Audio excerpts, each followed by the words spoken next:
Halo semuanya, kita bertemu kembali dalam pembelajaran tematik untuk kelas 5 tingkat sekolah dasar. Kali ini kita akan belajar dari tema 2, subtema 2, pembelajaran yang ke-6. Nah, ini adalah pembelajaran terakhir untuk subtema kedua. Oke, langsung saja kita lihat di layar. Ada pertemuan atau rapat ya, atau musyawarah ya, dengan antar siswa di dalam satu kelas. Nah, terlihat mereka sedang berbincang-bincang, sedang berdiskusi atau rapat tentang kegiatan-kegiatan yang akan mereka lakukan. Ya, ini proses persiapannya. Mari kita baca apa isi dari kegiatan mereka. Edo dan teman-teman sekelasnya bermusyawarah. Mereka membicarakan tentang rencana peragaan tari. Sebelum musyawarah dilakukan, mereka sepakat bahwa musyawarah akan dipimpin oleh Edo.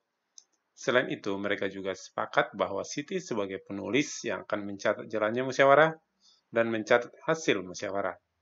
Apa yang dimaksud dengan musyawarah? Apa yang harus kita lakukan sebagai peserta musyawarah?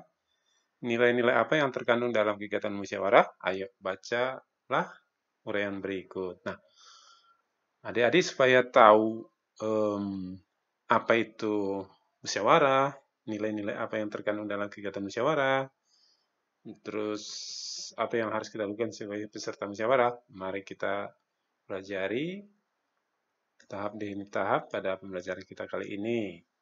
Nah, ini harus dibaca supaya adik-adik juga bisa memahami apa itu pengertian yang sedang kita tanyakan tadi. Nah, silakan dibaca ya. Bisa dibaca yang di buku paketnya, bisa dibaca yang buku elektroniknya.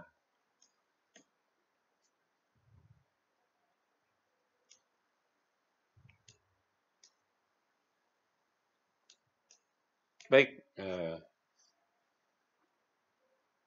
sudah dianggap dibaca semua, termasuk yang terlihat di gambar ini, ada kelompok anak kecil bermusyawarah atau berdiskusi.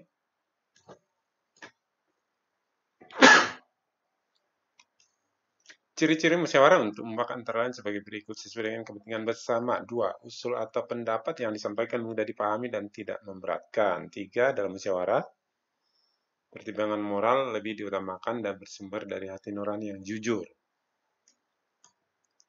4. Pembicaraan harus dapat diterima dengan akal sehat dan sesuai dengan hati nurani. Nah, itu adalah masih lanjutan yang tadi ya. Nah, tata caranya dan sebagainya. Cara-cara mengeluarkan pendapat antara lain sebagai berikut. 1. Mengacungkan tangan sebagai tanda izin bicara. Nah, saat kalian mengadakan rapat atau musyawarah, kalian harus memahami tata tertib. Salah satunya adalah mengacungkan tangan sebagai tanda izin berbicara. Jadi jangan langsung berbicara tanpa seizin dari moderator atau pemimpin musyawarah. Yang kedua, berbicara setelah dipersilahkan. Nah, kita mengacungkan tangan, lalu dipersilahkan berbicara, baru boleh berbicara. Ketiga, kalau ada yang berbicara, menunggu sampai pembicaraan selesai. Nah, saat teman-teman kita atau pemimpin musyawarah sedang berbicara, kita harus menunggu sampai mereka selesai, baru kita diizinkan berbicara. Keempat, bersikap sopan ya. Sikapnya baik, sopan, tidak aneh ya, atau tidak menimbulkan masalah dengan temannya. Kelima, suara cukup jelas ya, terdengar oleh semua yang ikut rapat atau yang musyawarah. Jangan terlalu pelan, jangan terlalu keras juga. Sikap dalam musyawarah antara lain sebagai berikut. Nah, sikap-sikap seperti apa di dalam saat musyawarah? 1. Menghargai, menghormati pendapat orang lain ya. Jangan tegang urat atau ngotot ya. Harus pendapat yang benar. Dengarkan pendapat orang lain. Kalau pendapat orang lain benar juga, kita harus nyatakan itu setuju. Kalau pendapat kita yang benar, boleh kita berargumen dengan alasan yang kita berikan. Dan kalaupun tidak diterima, ya jangan ini ya, jangan memaksa. Kedua, tidak memaksakan kehendak kepada orang lain. Nah, seperti ini. Walaupun pendapat kita anggap benar, tapi tidak boleh memaksakan pada orang lain. Ketiga, tidak boleh mencela pendapat orang lain. Nah, kita tidak boleh mencela, itu artinya menganggap rendah atau menghina pendapat orang lain, atau merasa pendapat kita lebih baik dari pendapat orang lain. Nah, itu enggak, harus dihindari ya. Kita harus saling menghargai. Walaupun salah pendapatnya, kita hargai. Keempat, tidak boleh memotong pembicaraan lain. Tadi sudah jelas ya, jangan memotong pembicaraan selama ada orang teman kita atau anggota rapat musyawarah yang masih berbicara. Dari bacaan tentang musyawarah di atas, buatlah daftar pertanyaan dan jawaban menggunakan kata tanya apa, siapa, di mana, bagaimana, dan mengapa. Tuliskan dalam bentuk tabel seperti di bawah. Kemudian gunakan untuk bertanya jawab dengan teman-temanmu dari kelompok lain. Nah, ini sudah kita kerjakan, ini sudah bisa sebelum-sebelumnya. Apa berarti menanyakan sesuatu tentang benda, tentang peristiwa, tentang keadaan, bisa apa itu ya, luas. Kemudian siapa? Kalau siapa berarti menanyakan seseorang, menanyakan sosok, menanyakan nama, menanyakan siapa pelakunya, nah, gitu. Untuk di mana, nah, menanyakan tempat, lokasi, seperti itu. Kalau untuk bagaimana ini nanti bagaimana cara berbuat, bagaimana terjadinya sesuatu. Nah, itu nanti dijawabnya caranya adalah, kemudian bentuknya adalah, perbuatannya adalah, terjadinya adalah seperti berikut. Kemudian kata tanya mengapa? Mengapa itu nanti jawabannya itu akan menjelaskan sebab atau alasan. Nanti di jawabannya harus ada alasannya, harus ada sebabnya. Makanya di dalam pertanyaan mengapa harus dijawab dengan alasan, sebab. Silakan dibuat, diisi ya. Bagi yang punya buku langsung di buku paketnya, yang hanya punya buku elektronik bisa dibuat di buku tulisnya.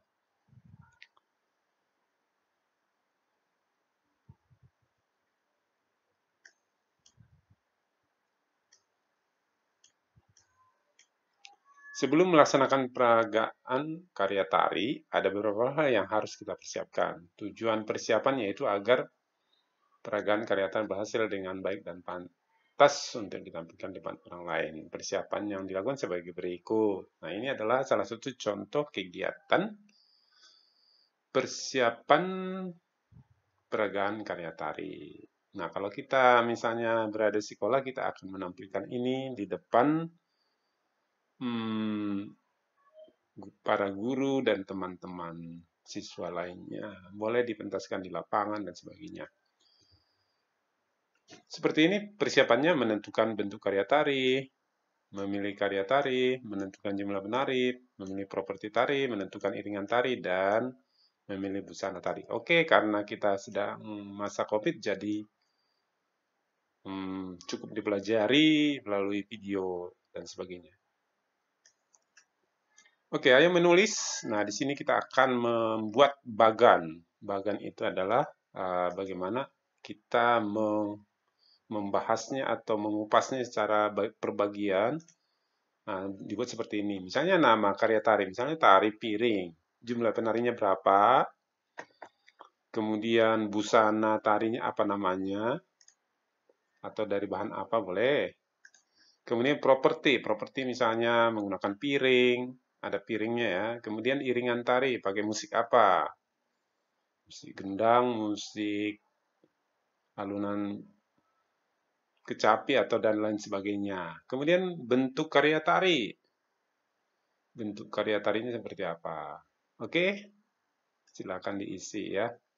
Nah, demikianlah pembelajaran kita pertemuan yang singkat ini. Semoga bermanfaat. Sampai ketemu kembali dalam pembelajaran